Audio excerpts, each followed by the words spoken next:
Mulai. Selamat siang Bapak Ibu. Hari ini kita akan membahas tentang asesmen. Tentunya dalam pembelajaran tidak terlepas dengan yang namanya asesmen.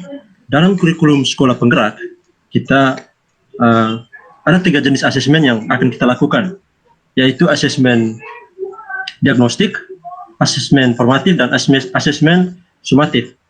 Kali ini kita akan membahas tentang asesmen diagnostik. Asesmen diagnostik dibagi atas 2, yaitu asesmen diagnostik non-kognitif dan asesmen diagnostik kognitif.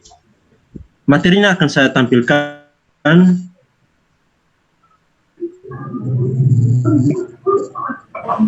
Mudah-mudahan kelihatan ya Bapak Ibu. Iya Pak. Iya Pak. Iya Pak. Mudah-mudahan kelihatan. Pak. Ditunggu Pak.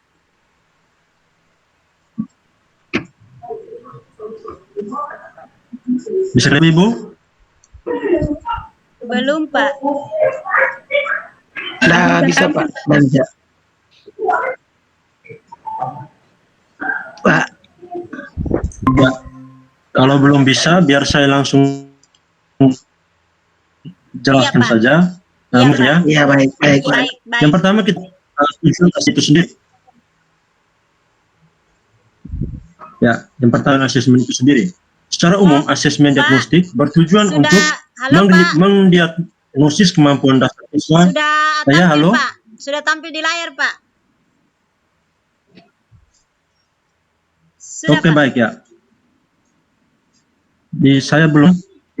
Secara umum, asesmen diagnostik bertujuan untuk mendiagnostik kemampuan dasar siswa dan mengetahui kondisi awal siswa. Lalu bagaimana dengan kedua asesmen diagnostik ini? Asesmen diagnostik non-kognitif untuk mengetahui psikis siswa. Kita dapat membuat pertanyaan-pertanyaan pemantik seperti kegiatan mereka belajar di rumah, apa saja mereka bisa lakukan di rumah, dan kita memberikan gambar-gambar pemantik seperti gambar senyum, tertawa, sedih. Di situ dapat mewakili perasaan mereka. Di sini kita dapat mengetahui sejauh mana siswa dapat menerima pelajaran yang akan kita berikan nanti. Itu tentang asesmen diagnostik non-kognitif.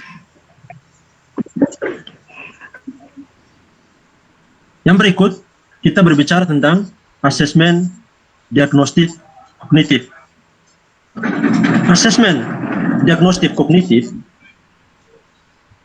bertujuan untuk mendiagnosis kemampuan dasar siswa dalam topik sebuah mata pelajaran. Asesmen diagnostik kognitif ini bertujuan untuk memantik kemampuan siswa pada awal pelajaran. Sebelum kita memulai sebuah pelajaran, kita harus mengetahui sejauh mana siswa memahami kemampuan yang akan kita berikan materinya, yang akan kita berikan ke depannya. Di room itu.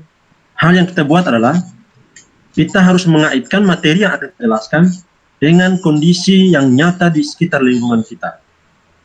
Lalu kita dapat mengetahui sejauh mana kemampuan siswa bernalar, berpikir kritis terhadap kondisi yang ada dengan pertanyaan-pertanyaan yang ada. Dari sini kita dapat memetakan apakah siswa ini berkemampuan khusus, ataukah berkemampuan kritis, ataukah biasa-biasa saja. Dari sini guru melakukan metode pembelajaran, yaitu melalui modul belajar. Guru dapat menyusun alur tujuan pembelajaran sesuai dengan kondisi dan kebutuhan siswa itu sendiri.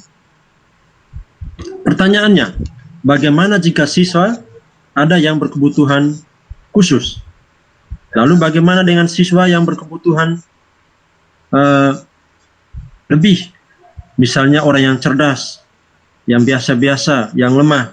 Bagaimana caranya guru bisa mencapai alur tujuan tersebut? Caranya adalah kita kembali ke asesmen diagnostik kognitif. Dari setiap pertanyaan-pertanyaan yang kita berikan pada awal pelajaran, jika siswa menjawab tidak sesuai dengan harapan, kita harus kategorikan siswa ini masuk dalam kelompok apa. Apalagi kita tahu bahwa dalam jenjang SMP itu siswanya masuk kepada tahap fase D, ya, pada tahap fase D. Di sini kita bisa melihat alur capaian pembelajaran yang sudah diberikan oleh pemerintah, sehingga kita dapat menyusun alur tujuan pembelajaran sesuai dengan kondisi dan karakter kita di sekolah, termasuk siswa, guru, dan sarana prasarana yang ada. Jadi, dengan adanya asesmen ini, kita akan lebih mengetahui sejauh mana kemampuan siswa itu bisa menangkap apa yang kita berikan. Lalu sebenarnya ada lagi asesmen, yaitu asesmen formatif dan asesmen sumatif. Asesmen secara umum saya menjelaskan bahwa asesmen formatif itu adalah asesmen yang diberikan pada saat pelajaran itu berlangsung, dan asesmen sumatif adalah penilaian yang dilakukan setelah pelajaran itu selesai.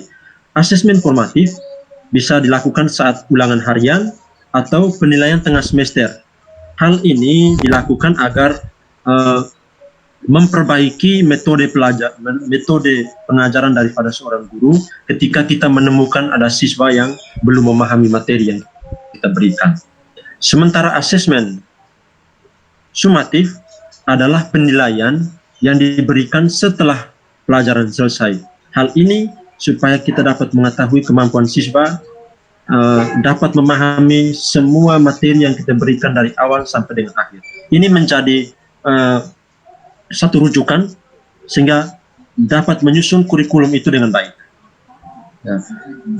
Oleh karena itu, dalam suatu pelajaran, asesmen ini sangat dibutuhkan. Tetapi kali ini kita lebih menekankan kepada asesmen diagnostik, karena asesmen formatif dan sumatif akan kita bahas pada pertemuan berikutnya. Jadi, sekian penjelasan dari saya. Terima kasih atas perhatian. Mudah-mudahan ini dapat menambah wawasan Bapak Ibu semua. Mungkin ada pertanyaan yang bisa ditanyakan, saya berikan kepada Bapak Ibu. Iya, Pak. Silakan Bu Andi. Ya, terima kasih Pak atas kesempatan yang diberikan kepada saya. Yang ingin saya tanyakan, apa sih manfaatnya Pak kita melakukan asesmen non kognitif ini, asesmen apa tadi saya kurang jelas, tapi apa sih manfaatnya Pak untuk mengetahui? Oke, baik. Iya, saya kembalikan ke Pak Yogas. Oke, baik. Terima kasih atas pertanyaan yang sangat luar biasa. Seperti yang sudah saya jelaskan awal tadi, bahwa asesmen diagnostik non-kognitif itu bertujuan untuk mengetahui psikis siswa, ya, untuk mengetahui psikologi siswa, sejauh mana siswa dapat memahami pelajaran, apakah mereka senang mengikuti pelajaran ataukah mereka merasa bosan. Itu dapat kita lakukan pada awal pelajaran, ya, supaya kita dapat memberikan pembelajaran kepada siswa sesuai dengan kemampuan dan cara mereka belajar. Misalnya siswa yang aktif itu mereka dapat bosan ketika menerima pelajaran 5 menit, itu mereka sudah merasa bosan. Bagaimana caranya kita bisa melakukan itu? Dan itu kita harus melakukan asesmen diagnostik non-kognitif agar kita dapat mengetahui kemampuan siswa tersebut. Ketika melakukan proses pembelajaran, kita bisa melakukan metode-metode seperti apa? Misalnya dengan kuis yang membuat dia menyenangkan, misalnya dengan cara apa lagi ya, diskusi atau tatap muka, bisa secara mandiri, sehingga siswa tersebut tidak bosan terhadap metode yang disampaikan oleh guru. Seperti itu. Mungkin ada yang lain yang bisa bertanya? Iya Pak, saya kira sudah tidak ada Pak.